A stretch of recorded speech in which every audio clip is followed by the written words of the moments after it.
Hello friends, direction E learning YouTube ചാനലിൻ്റെ പുതിയൊരു വീഡിയോയിലേക്ക് സ്വാഗതം. Today we are discussing about 14th BRICS Summit. 14ാമത് ബ്രിക്സ് ഉച്ചകോടിയെക്കുറിച്ചാണ് ഇന്ന് നമ്മൾ സംസാരിക്കുക. 14ാമത് ബ്രിക്സ് ഉച്ചകോടി എന്ന് പറയുമ്പോൾ അത് നടന്നിട്ടുള്ളത് ഇന്നലെയും ഇന്നുമായിട്ട് വെർച്വൽ മോഡിലാണ്. ഈ വർഷത്തെ ബ്രിക്സ് സമ്മിറ്റിൻ്റെ തീം എന്ന് പറയുന്നത് foster a high quality BRICS partnership and usher in an era of global development എന്നുള്ളതാണ്. ഈ മീറ്റിംഗ് എന്ന് പറയുന്നത് ബ്രിക്സ് എന്താണെന്നുള്ളത് ആദ്യമായിട്ട് ഞാനിവിടെ വിശദീകരിക്കുകയാണ്. ബ്രിക്സ് എന്ന് പറയുന്നത് Brazil, Russia, India, China, South Africa തുടങ്ങിയ രാജ്യങ്ങളുടെ ഒരു കൂട്ടായ്മയാണ്, അല്ലെങ്കിൽ ഒരു ഓർഗനൈസേഷനാണ്. ഇതിൻ്റെ ആദ്യ പടി എന്ന് പറയുന്നത് ഫസ്റ്റ് സമ്മിറ്റ് എന്ന് പറയുന്നത് ഹെഡ്സ് ഓഫ് ഗവൺമെൻറ്റ്സ് പങ്കെടുക്കുന്ന മീറ്റിങ്ങിനെയാണ് നമ്മൾ സമ്മിറ്റ് എന്ന് പറയുന്നത്. ആദ്യത്തെ ബ്രിക്സ് സമ്മിറ്റ് നടക്കുന്നത് യെറ്റ്കാരൻബർഗിലാണ്. 2009 യെറ്റ്കാരൻബർഗിലാണ് ആദ്യത്തെ ബ്രിക്സ് സമ്മിറ്റ് നടക്കുന്നത്. ഇപ്പോൾ നടക്കുന്നത് 14ാമത് ചൈനയുടെ ആതിഥേയത്വത്തിന് കീഴിൽ, എന്നാൽ വെർച്വൽ മോഡിൽ പ്രധാനമന്ത്രി നരേന്ദ്രമോദി അടക്കം പങ്കെടുക്കുന്ന മീറ്റിംഗ് ആണ് ഇപ്പോൾ കഴിഞ്ഞത്. ഇതിൽ Russian president Vladimir Putin, Chinese president C Jinping, Brazilian president Jair Bolsonaro, south ആഫ്രിക്കയുടെ പ്രസിഡന്റ് സിറിൽ രാമഫോസ തുടങ്ങിയവർ പങ്കെടുക്കുന്നു. ഇവിടെ ഏറ്റവും പ്രസക്തമായ ചർച്ചകൾ എന്തായിരുന്നു എന്നുള്ളതിലേക്ക് പോകുന്നതിന് മുൻപ്, ഈ വർഷങ്ങളിൽ 2009 തൊട്ട് 2022 വരെ എത്തി നിൽക്കുമ്പോൾ ബ്രിക്സിന് കോൺക്രീറ്റ് ആയിട്ട് കൃത്യമായിട്ട് പറയുകയാണെങ്കിൽ എന്തൊക്കെ അച്ചീവ് ചെയ്യാൻ സാധിച്ചു എന്നുള്ള ഒരു ചോദ്യം ഇവിടെ വളരെ പ്രസക്തമാണ്. അങ്ങനെ നോക്കുമ്പോൾ ആദ്യമായിട്ട് നമ്മുടെ മനസ്സിലേക്ക് വരുന്നത് ന്യൂ ഡെവലപ്മെൻറ്റ് ബാങ്കാണ്. ബ്രിക്സ് ന്യൂ ഡെവലപ്മെൻറ്റ് ബാങ്കാണ്. ഈ ബ്രിക്സ് ന്യൂ ഡെവലപ്മെൻറ്റ് ബാങ്ക് എന്ന് പറയുമ്പോൾ അതിൽ ഈ പറയുന്ന India, China, Brazil, South Africa, Russia BRICS മെമ്പറാണ്. വ്ളാദിമിർ പുടിനാണ് റഷ്യയുടെ പ്രസിഡന്റ്. ഈ പറയുന്ന ബ്രിക്സ് രാജ്യങ്ങളുടെ കൂട്ടായ്മയായിട്ടുള്ള അവർ രൂപീകരിച്ചിട്ടുള്ള ബാങ്കാണ്, ഷാങ്ഹായ് ഹെഡ്ക്വാർട്ടേഴ്സായിട്ട് രൂപീകരിച്ചിട്ടുള്ള ബാങ്കാണ് ന്യൂ ഡെവലപ്മെൻറ്റ് ബാങ്ക് എന്നുള്ളത്. 2021 അതായത് കഴിഞ്ഞ വർഷം Bangladesh, Uruguay, Egypt, United Arab Emirates തുടങ്ങിയ രാജ്യങ്ങൾ കൂടി ഈ ന്യൂ ഡെവലപ്മെൻറ്റ് ബാങ്കിൽ അംഗങ്ങളായിട്ടുണ്ട്. ഇവിടെ നമ്മൾ ശ്രദ്ധിക്കേണ്ട, ഇന്ത്യൻ പോയിന്റ് ഓഫ് വ്യൂവിൽ ശ്രദ്ധിക്കേണ്ട ഒരു കാര്യം, ഇന്ത്യയിൽ ഇന്ന് 21 പ്രൊജക്റ്റുകളിലായിട്ട് $7 billion new development bank fund ചെയ്യുന്നുണ്ട്. ഇത് വളരെ പ്രസക്തമായിട്ടുള്ള ഒരു കാര്യമാണ്. ഇന്ത്യയെ സംബന്ധിച്ച് പറയുമ്പോൾ വളരെ പ്രസക്തമായിട്ടുള്ള ഒരു കാര്യമാണ്. മറ്റൊരു പ്രധാനപ്പെട്ട പോയിന്റ് എന്ന് പറയുന്നത്, ഒരു ബ്രിക്സ് സാറ്റലൈറ്റ് കോൺഗ്രിഗേഷൻ രൂപീകരിക്കാൻ വേണ്ടിയിട്ട് ബ്രിക്സ് രാഷ്ട്രങ്ങൾ തീരുമാനിച്ചിട്ടുണ്ട്. ബ്രിക്സ് രാജ്യങ്ങളുടെ ടെക്നോളജി കമ്മ്യൂണിക്കേഷൻ ബൂസ്റ്റപ്പ് ചെയ്യുന്നതിനും അങ്ങനെയുള്ള കാര്യങ്ങൾക്ക് വേണ്ടിയിട്ട് ഒരു ബ്രിക്സ് സാറ്റലൈറ്റ് രൂപീകരിക്കുവാനും തീരുമാനിച്ചിട്ടുണ്ട്. മൂന്നാമത് ഒരു പ്രധാനപ്പെട്ട അച്ചീവ്മെൻ്റ് എന്ന് പറയുന്നത് സൗത്ത് ആഫ്രിക്ക കേന്ദ്രമായിട്ട് ഒരു pandemic Covid research and development centre രൂപീകരിക്കാൻ തീരുമാനിച്ചിട്ടുണ്ട്. അത് പ്രധാനപ്പെട്ട ഒരു പോയിന്റാണ്. പ്രത്യേകിച്ചും നമ്മളിപ്പോഴും ലോകം കടന്നു പോകുന്നത്, ബ്രിക്സ് രാഷ്ട്രങ്ങൾ കടന്നു പോകുന്നത് ഒരു പാൻഡമിക്കിൽ കൂടിയാണ്. അടുത്ത ഒരു പോയിന്റ് എന്ന് പറയുന്നത്, ആക്സസ് ഫ്രീ ആയിട്ട് ഈ പറയുന്ന കോവിഡ് മെഡിസിൻ ബ്രിക്സ് രാജ്യങ്ങളിൽ ഉപയോഗിക്കാം എന്നുള്ള ഒരു ധാരണ കൂടി നമ്മളുടെ ഈ ബ്രിക്സ് രാജ്യങ്ങൾ തമ്മിൽ ഇപ്പോൾ ഉണ്ടാക്കിയെടുത്തിട്ടുണ്ട്. ഇനി അടുത്തതായിട്ട് ഇതിൻ്റെ മറ്റ് വിഭാഗങ്ങളിലേക്ക്, മറ്റ് ഏരിയാസ് നമ്മൾ ശ്രദ്ധിച്ചു നോക്കുകയാണെങ്കിൽ, ഇവിടെ ബ്രിക്സിന് അനുകൂലമായും പ്രതികൂലമായും ഒട്ടനവധി പോയിന്റ്സ് നമുക്ക് കാണാവുന്നതാണ്. ഒട്ടനവധി പോയിന്റ്സ് എന്ന് പറയുമ്പോൾ ഏറ്റവും പ്രോബ്ലമാറ്റിക് ആയിട്ടുള്ള ഒരു കാര്യം എന്ന് പറയുന്നത് ബ്രിക്സ് രാഷ്ട്രങ്ങൾ തമ്മിലുള്ള കണക്ടിവിറ്റിയിൽ വരുന്ന പ്രശ്നമാണ്. കണക്ടിവിറ്റിയിൽ വരുന്ന പ്രശ്നം എന്ന് പറയുന്നത് ഈ പറയുന്ന രാജ്യങ്ങളെല്ലാം Russia, China, South Africa, Brazil, okay, ഈ പറയുന്ന രാജ്യങ്ങളെല്ലാം പല കോണ്ടിനെൻസിലാണ്. ബ്രസീൽ കിടക്കുന്നത് ലാറ്റിൻ അമേരിക്കയിലാണ്, സൗത്ത് ആഫ്രിക്ക കിടക്കുന്നത് ആഫ്രിക്കയിലാണ്, പിന്നീട് റഷ്യ, ഇന്ത്യ, ചൈന, ഇങ്ങനെയുള്ള രീതിയിലാണ്. അപ്പോൾ കണക്ടിവിറ്റി വലിയ ഒരു പ്രശ്നമാണ്. ഇപ്പോൾ നമ്മൾ സക്സസ്ഫുൾ ആയിട്ടുള്ള റീജിയണൽ ഓർഗനൈസേഷൻ, റീജിയണൽ ബ്ലോക്സിനെ നമ്മൾ എടുത്തു നോക്കിക്കഴിഞ്ഞാൽ, ഇപ്പോൾ ഉദാഹരണത്തിന് യൂറോപ്യൻ യൂണിയൻ അല്ലെങ്കിൽ ആസിയൻ തുടങ്ങിയ റീജിയണൽ ഓർഗനൈസേഷൻസിനൊക്കെ നമ്മൾ എടുത്തു നോക്കിക്കഴിഞ്ഞിട്ടുണ്ടെങ്കിൽ അവർ actually they built institutions for cooperation and collaboration. Okay, അത് ഫിനാൻസിലായാലും കൊമേഴ്സിലായാലും ട്രേഡിലായാലും എല്ലാം കോഓപ്പറേഷനും കൊളാബറേഷനും വേണ്ടിയിട്ടുള്ള പ്ലാറ്റ്ഫോംസ് അവർ നിർമ്മിച്ചു കഴിഞ്ഞിട്ടുണ്ട്. ഈ ഒരു രംഗത്ത് ഇപ്പോഴും ബ്രിക്സിന് വേണ്ടത്ര രീതിയിൽ മുന്നോട്ട് പോകുവാൻ കഴിഞ്ഞിട്ടില്ല. ഇനി തിരിച്ച് ബ്രിക്സിലേക്ക് വരികയാണെങ്കിൽ 2009 അല്ല 2022. 2022 നമ്മൾ നിൽക്കുമ്പോൾ ലോകം തന്നെ അതിഗംഭീരമായ രീതിയിൽ മാറിക്കഴിഞ്ഞു. 2009 റഷ്യയും ചൈനയും ഒക്കെ ഒരു എമർജിങ് പവേഴ്സ് മാത്രമായിരുന്നു. ഇപ്പോൾ 2022 നമ്മൾ കാണുന്നത് റഷ്യ യൂണിലാറ്ററലായിട്ട് എന്ന് പറയാവുന്ന രീതിയിലുള്ള ഒരു യുദ്ധത്തിലാണ്, ഉക്രൈനുമായിട്ടുള്ള ഒരു യുദ്ധത്തിലാണ്, ഒരു വൻ നാശനഷ്ടങ്ങൾ സൃഷ്ടിച്ചിട്ടുള്ള ഒരു യുദ്ധത്തിലാണ് ഇപ്പോഴും റഷ്യ ഏർപ്പെട്ടുകൊണ്ടിരിക്കുന്നത്. ചൈനയെ സംബന്ധിച്ച് പറയുകയാണെങ്കിൽ ലോകത്തിലെ തന്നെ ഏറ്റവും വലിയ ഒരു മാനുഫാക്ചറിങ് ഹബ്ബായിട്ട് അല്ലെങ്കിൽ കൊമേഴ്ഷ്യൽ ജയൻ്റായിട്ട് ചൈന മാറിക്കഴിഞ്ഞിരിക്കുന്നു. അപ്പോൾ വലിയൊരു ട്രാൻസ്ഫോർമേഷൻ ഈ ബ്രിക്സ് കൂട്ടായ്മയ്ക്ക് സംഭവിച്ചു കഴിഞ്ഞിരിക്കുന്നു.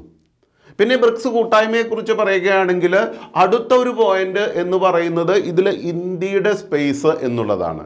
ഇന്ത്യയുടെ സ്പേസ് എന്ന് പറയുമ്പോൾ റഷ്യയുമായിട്ട് നമുക്കറിയാം, റഷ്യ നമ്മുടെ ഓൾ വെതർ ഫ്രണ്ടാണ്. ഇപ്പോൾ യുക്രൈൻ ക്രൈസിസിൻ്റെ കാലത്ത് നമ്മൾക്ക് ഏറ്റവും കൂടുതൽ ക്രൂഡ് ഓയിൽ തരുന്ന രണ്ടാമത്തെ ഏറ്റവും വലിയ സപ്ലയർ റഷ്യയായിട്ട് മാറിക്കഴിഞ്ഞിട്ടുണ്ട്. നമ്മൾ ഡിഫൻസ് എക്യുപ്മെൻറ്റ്സ് ഏറ്റവും കൂടുതൽ വാങ്ങുന്നത് റഷ്യയിൽ നിന്നാണ്. ഇതൊക്കെ ശരിയാണ്. പക്ഷേ ചൈനയുമായിട്ട് നമ്മളുടെ ബന്ധം നോക്കിക്കഴിഞ്ഞാൽ വളരെ മോശകരമായ അവസ്ഥയിലാണ്. വളരെ മോശകരമായ അവസ്ഥയിൽ എന്ന് പറയുമ്പോൾ പ്രത്യേകിച്ചും ഇൻഡോ പസഫിക് റീജിയണിൽ ഇൻഡോ അമേരിക്ക അല്ലെങ്കിൽ ഇന്ത്യ പടിഞ്ഞാറൻ രാജ്യങ്ങളുമായിട്ട് അടുക്കുന്നത് റഷ്യയ്ക്കും ചൈനയ്ക്കും ഒരേപോലെ താല്പര്യമില്ലാത്ത കാര്യമാണ്. ഇവിടെ നമ്മൾ ശ്രദ്ധിക്കേണ്ട കാര്യം, ഇന്ത്യ ഇപ്പോൾ ക്വാഡ് പാർട്ട്ണർഷിപ്പിൽ മെമ്പറാണ്. ക്വാഡ്രിലാറ്ററൽ അലയൻസ്, അമേരിക്ക നേതൃത്വം നൽകുന്ന ഇൻഡോ പസഫിക്കിൻ്റെ സെക്യൂരിറ്റിക്ക് വേണ്ടിയിട്ട് അല്ലെങ്കിൽ ഒരു പരിധിവരെ ചൈനയെ കൗണ്ടർ ചെയ്യുവാൻ വേണ്ടിയിട്ട് അമേരിക്ക ക്രിയേറ്റ് ചെയ്തിട്ടുള്ള അല്ലെങ്കിൽ അമേരിക്കൻ ലീഡർഷിപ്പിൽ ഫോം ചെയ്തിട്ടുള്ള ക്വാഡ് പാർട്ട്ണർഷിപ്പിൽ ഇന്ത്യ മെമ്പറാണ്. ഇന്ത്യയും ജപ്പാനും ഓസ്ട്രേലിയയും എല്ലാം മെമ്പറാണ്. മറ്റൊരു കൂട്ടായ്മയാണ് ഓക്കസ് കൂട്ടായ്മ. അപ്പോൾ ഈ ഇൻഡോ പസഫിക്കിലുള്ള എല്ലാ കൂട്ടായ്മകളും ചൈന ആരോപിക്കുന്നത് ചൈനയെ ലക്ഷ്യം വെച്ച് ഉള്ളതാണ് എന്നുള്ളതാണ് ഒന്നാമത്. രണ്ടാമത് അവർ പറയുന്നത് ഇതൊരു കോൾഡ് വാർ മെൻറ്റാലിറ്റി എന്നുള്ളതാണ്. Cold war mentality, cornering China. അപ്പോൾ അമേരിക്ക പറയുന്നത് ഇത് ചൈനയെ ഫോക്കസ് ചെയ്യാനല്ല, നേരെ മറിച്ച് ഒരു rule based Indo Pacific, rule based international order ഉറപ്പിക്കുവാനായിട്ടാണ് ഇത് ചെയ്യുന്നത് എന്നാണ് ഇപ്പോൾ ഈ ക്വാഡ് കൂട്ടായ്മ അല്ലെങ്കിൽ ലോക്കസ് കൂട്ടായ്മ തുടങ്ങിയവ രൂപീകരിച്ചപ്പോൾ യുണൈറ്റഡ് സ്റ്റേറ്റ്സ് ഓഫ് അമേരിക്ക അവകാശപ്പെടുന്നത്. ഇനി അടുത്തതായിട്ട് നമ്മളിവിടെ ശ്രദ്ധിക്കേണ്ട മറ്റൊരു കാര്യം, ഈ പറഞ്ഞ ബ്രിക്സ് സമ്മിറ്റിൽ തന്നെ ഒന്ന് രണ്ട് കാര്യങ്ങൾ ഇന്ത്യ അപ്പോൾ തന്നെ ബ്ലോക്ക് ചെയ്തു എന്ന് പറയുന്നത്, ഒന്നാമത്തെ കാര്യം, ബ്രിക്സ് ഒരു ആൻറ്റി അമേരിക്കൻ പ്രൊപ്പഗണ്ടയ്ക്ക് വേണ്ടി ഉപയോഗിക്കപ്പെടുന്ന ഒരു സാധ്യത ഇന്ത്യ മുളയിലെ നുള്ളിക്കളഞ്ഞു. ഒരിക്കലും ഇത് ഒരു ആൻറ്റി അമേരിക്കൻ പ്രൊപ്പഗണ്ടയ്ക്ക് വേണ്ടി ഉപയോഗിക്കപ്പെടുന്ന ഒരു പ്ലാറ്റ്ഫോം ആക്കാൻ ഇന്ത്യക്ക് താല്പര്യമില്ല. രണ്ടാമത്തെ ഒരു പ്രധാനപ്പെട്ട പോയിന്റ് എന്ന് പറയുന്നത്, ചൈനയ്ക്ക് ഇപ്പോൾ സത്യം പറഞ്ഞാൽ ബ്രിക്സിൻ്റെ മെമ്പർഷിപ്പ് എക്സ്പാൻഡ് ചെയ്യാം എന്നുള്ളൊരു താല്പര്യം ഉണ്ടായിരുന്നു. അതിനും ഇന്ത്യ തയ്യാറായില്ല. ഇന്ത്യ തയ്യാറാവാതിരുന്നതിൻ്റെ മറ്റൊരു പ്രധാനപ്പെട്ട കാരണം എന്ന് പറയുന്നത്, ഒരു പക്ഷേ ചൈനയുടെ മനസ്സിലുള്ള, ചൈന ഇത് എക്സ്പാൻഡ് ചെയ്യാമെന്ന് പറയുമ്പോൾ ചൈനയുടെ മനസ്സിലുള്ള ആദ്യത്തെ മെമ്പർ എന്ന് പറയുന്നത് പാകിസ്ഥാനായിരിക്കും. അത് ഇന്ത്യയെ സംബന്ധിച്ചിടത്തോളം അത്ര നല്ല ഒരു തീരുമാനമല്ല. അതുകൊണ്ട് തന്നെ ഈ രണ്ട് കാര്യങ്ങളും ഇന്ത്യ സത്യത്തിൽ ബ്ലോക്ക് ചെയ്യുകയാണ് ഉണ്ടായത്. അപ്പോൾ ഇവിടെ ഇന്നത്തെ ഹിന്ദുവിൻ്റെ എഡിറ്റോറിയൽ എഴുതിയിട്ടുള്ള 2 കാര്യങ്ങൾ കൂടി ഇവിടെ പ്രസക്തമാണ്. ഇപ്പോൾ ബ്രിക്സിൻ്റെ എക്കാലത്തെയും ഏറ്റവും പ്രധാനപ്പെട്ട ഒരു ആവശ്യം എന്ന് പറയുന്നത് യുണൈറ്റഡ് നേഷൻസ് കൂടുതൽ ഡെമോക്രാറ്റിക് ആക്കുക എന്നുള്ളതാണ്, കൂടുതൽ റെപ്രസെൻറ്റേറ്റീവ് ആക്കുക എന്നുള്ളതാണ്. പക്ഷേ ഇവിടെ കൂടുതൽ റെപ്രസെൻറ്റേറ്റീവ് ആക്കുക, United Nations security council representative ആക്കുക, എക്സ്പെൻഡ് ചെയ്യുക എന്നുള്ള കോൺസെപ്റ്റിന് വിഘാതം നിൽക്കുന്നത് ചൈന തന്നെയാണ്. കാരണം എന്താണെന്ന് വെച്ചാൽ ഇന്ത്യക്ക് UN സെക്യൂരിറ്റി കൗൺസിലിൽ ഒരു മെമ്പർഷിപ്പ് ലഭിക്കുന്നതിന് ചൈന പൂർണ്ണമായി എതിർക്കുന്നു. വളരെ കൃത്യമായ ഒരു പോയിന്റാണത്. രണ്ടാമത്തെ കാര്യം ടെററിസം, അന്താരാഷ്ട്ര ഭീകരവാദം. അന്താരാഷ്ട്ര ഭീകരവാദം എന്ന ഒരു വിഷയത്തിനെ കുറിച്ച് ചൈനയ്ക്ക് കൃത്യമായ ഡബിൾ സ്റ്റാൻഡേർഡാണുള്ളത്. കൃത്യമായ ഡബിൾ സ്റ്റാൻഡേർഡാണ്.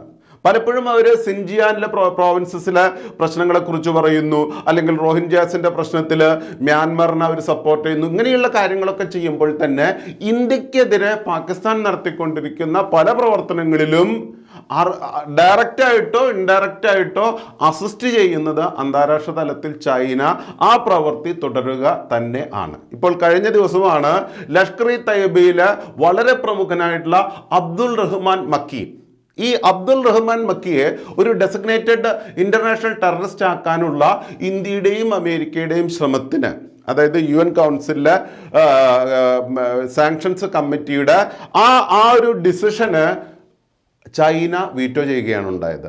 വർഷങ്ങൾക്ക് മുൻപ് മസൂദ് അസർ എന്ന് പറയുന്ന ഭീകരനെയും ഒരു ഡെസിഗ്നേറ്റഡ് ടെററിസ്റ്റ് ആക്കുമ്പോൾ ചൈന അത് ബ്ലോക്ക് ചെയ്യുകയാണ് ഉണ്ടായത്.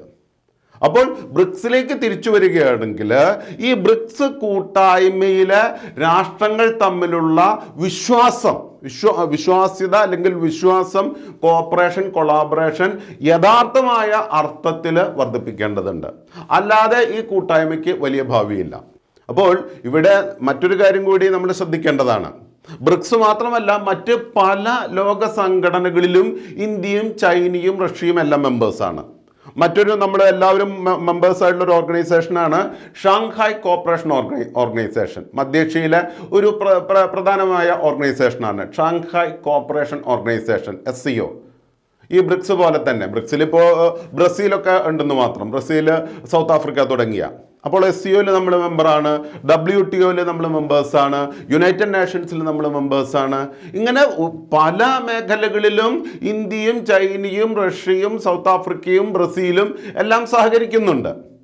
അപ്പോൾ ഈ സഹകരിക്കാവുന്ന മേഖലകളിൽ സഹകരിക്കുക എന്നുള്ളതാണ് ഇന്നത്തെ ലോകത്തിൻ്റെ ഏറ്റവും പ്രധാനപ്പെട്ട കാര്യം.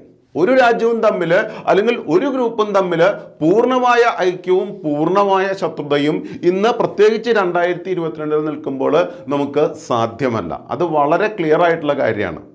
എല്ലാ രാജ്യങ്ങളും ഇന്ന് ശ്രദ്ധിക്കുന്നത് അവനവൻ്റെ താല്പര്യങ്ങൾ പ്രൊട്ടക്റ്റ് ചെയ്യുക എന്നുള്ളതാണ്.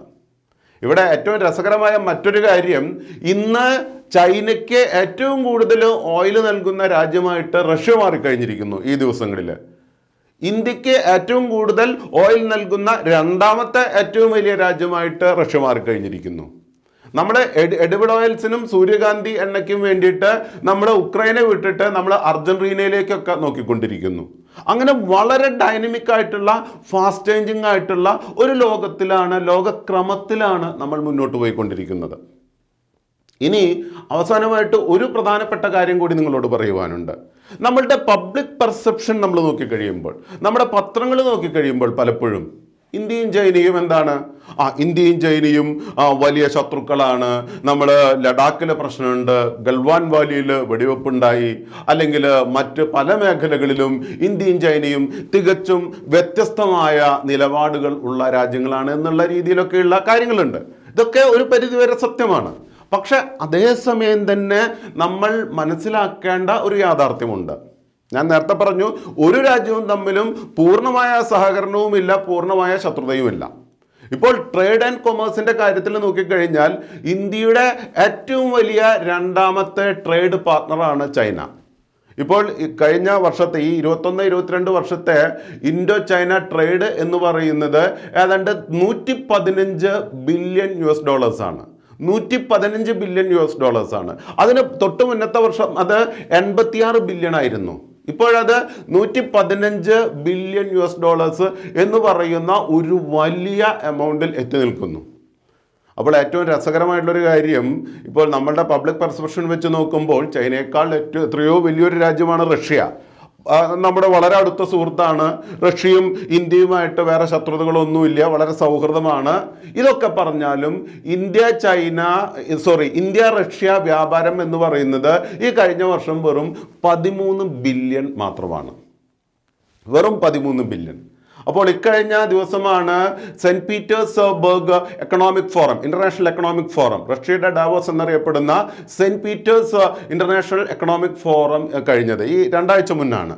അപ്പോൾ അതിൽ റഷ്യയുടെ ഒരു ഇൻഡസ്ട്രിയലിസ്റ്റ് പറഞ്ഞത്, റഷ്യയും ഇന്ത്യയുമായിട്ടുള്ള വ്യാപാരം വർദ്ധിക്കണമെങ്കിൽ ഡയറക്റ്റ് ആയിട്ടുള്ള അഗ്രിമെന്റ്സ് വേണമെന്നാണ്. ഡയറക്റ്റ് ആയിട്ടുള്ള ട്രേഡ് കൊമേഴ്ഷ്യൽ അഗ്രിമെന്റ്സ് റഷ്യയും ഇന്ത്യയുമായിട്ടുണ്ടെങ്കിൽ മാത്രമേ ഇന്ത്യയുടെയും റഷ്യയുടെയും യഥാർത്ഥത്തിലുള്ള പൊട്ടൻഷ്യൽ വെളിവാക്കപ്പെടുകയുള്ളൂ എന്നാണ് അദ്ദേഹം പറഞ്ഞത്.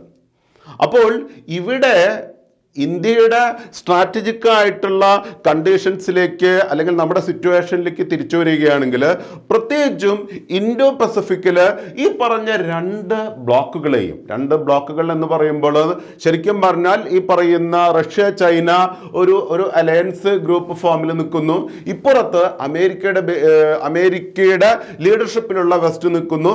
ഇതിൽ പ്രത്യേകിച്ചും ഇൻഡോ പസഫിക്കിലും അതുപോലെ തന്നെ ഗ്ലോബൽ കമ്മ്യൂണിറ്റിയിലും ഒരു സ്റ്റെബിലൈസിങ് ഫാക്ടറായിട്ട് നിലനിൽക്കേണ്ട റെസ്പോൺസിബിലിറ്റിയാണ് നമ്മുടെ ഇന്ത്യക്ക് ഇപ്പോൾ 2022 ഇത് വളരെ പ്രസക്തമായ ഒരു ചർച്ചയാണ്. വളരെ പ്രസക്തമായ ഒരു ചർച്ച എന്ന് പറയുമ്പോൾ ഉക്രൈൻ യുദ്ധത്തിലടക്കം അതായത് ഒരു ന്യൂട്രൽ സ്പേസ്, ഒരു ഇൻഡിപെൻഡന്റ് സ്പേസ് ക്രിയേറ്റ് ചെയ്യുന്ന, ഒരു പബ്ലിക് ഒപ്പീനിയൻ ക്രിയേറ്റ് ചെയ്യുന്ന, പ്രൊപ്പഗണ്ട ക്രിയേറ്റ് ചെയ്യുന്ന, അതായത് ഇംപാർഷ്യൽ ആയിട്ടുള്ള ഒരു ഇടം സൃഷ്ടിക്കേണ്ട ഒരു റെസ്പോൺസിബിലിറ്റി നമ്മുടെ ഭാരതത്തിനുണ്ട്. അപ്പോൾ ഈ ബ്രിക്സ് മീറ്റിംഗ് കഴിഞ്ഞു. അപ്പോൾ ബ്രിക്സ് കഴിയുമ്പോൾ തന്നെ ഇവിടെ നമ്മൾ ശ്രദ്ധിക്കേണ്ട മറ്റൊരു രസകരമായ കാര്യം എന്ന് പറയുന്നത്, ഏതാനും ദിവസം മുൻപാണ് നമ്മൾ ക്വാഡ് സമ്മിറ്റിൽ പങ്കെടുത്തത്. പ്രധാനമന്ത്രി അമേരിക്കൻ പ്രസിഡന്റ് ജോ ബൈഡനുമായിട്ട് ക്വാഡ് സമ്മിറ്റിൽ പങ്കെടുത്തത്. ഈ ക്വാഡ് സമ്മിറ്റ് തികച്ചും ചൈനയ്ക്ക് എതിരായിട്ടും റഷ്യക്ക് എതിരായിട്ടുള്ള അനവധി പ്രമേയങ്ങളും കമൻസൊക്കെ ആയിരുന്നു. അതിൽ നിന്നും തികച്ചും വ്യത്യസ്തമായിട്ടുള്ളൊരു സമ്മിറ്റാണ് ഇപ്പോൾ നടന്ന ബ്രിക്സ് സമ്മിറ്റ്. ഇനി അടുത്ത ആഴ്ച പ്രൈം മിനിസ്റ്റർ പോകാൻ പോകുന്നത് ജർമ്മനിയിലേക്കാണ്. ജർമ്മനിയിൽ നടക്കാൻ പോകുന്നത് G7 സമ്മിറ്റാണ്. അവിടെയും റഷ്യക്കെതിരെയും ചൈനയ്ക്കെതിരെയും ഒക്കെയുള്ള ഒരുപാട് നിലപാടുകൾ ഉണ്ടാകും എന്നുള്ളത് വളരെ കൃത്യമാണ്. അപ്പോൾ ഇന്ത്യയുടെ ഒരു സ്ട്രാറ്റജിക് വാല്യൂ, ഇന്ത്യയുടെ ഒരു സ്ട്രാറ്റജിക് ഇമ്പോർട്ടൻസ്, ഡയമെൻഷൻ, പൊസിഷൻ അന്താരാഷ്ട്ര തലത്തിൽ വളരെ പ്രസക്തമായി കൊണ്ടിരിക്കുന്ന ഒരു കാലഘട്ടത്തിൽ കൂടിയാണ് നമ്മൾ മുന്നോട്ട് പോയിക്കൊണ്ടിരിക്കുന്നത്. ഇങ്ങനെയുള്ള ഞങ്ങളുടെ വീഡിയോസ് നിങ്ങൾക്ക് ഇഷ്ടമായി എന്ന് കരുതുന്നു. ഞങ്ങളുടെ വീഡിയോസ് ലൈക്ക് ചെയ്യുക, ഷെയർ ചെയ്യുക, സബ്സ്ക്രൈബ് ചെയ്യുക. താങ്ക്